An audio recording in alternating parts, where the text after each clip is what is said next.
When I was a freshman in college, I bought an audio recorder. It was very small, but seemed extremely useful. There were many buttons on the side that were so tiny, so it's easy to click the wrong one if you're not careful. I couldn't remember them all, but the first, second and third buttons were certainly the record, play, and stop functions in that order. It had a built-in speaker, so there was no need for an external device to hear the recording.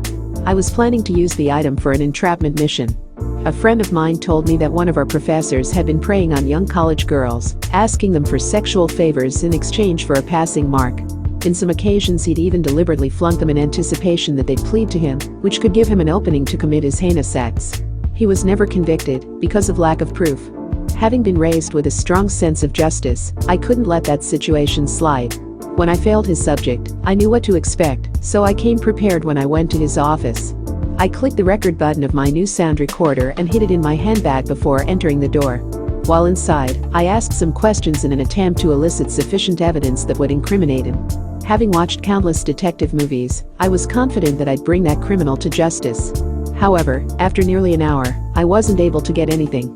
It turned out that all the accusations were just rumors, so I decided to stop recording. When I pushed the stop button, I accidentally snapped the playback beside it. I tried to stop it by pressing all of the buttons, but I couldn't, and the recording continued to play loudly for the both of us to hear. I grinned shyly while looking at the face of the bewildered professor. I should have read the manual carefully.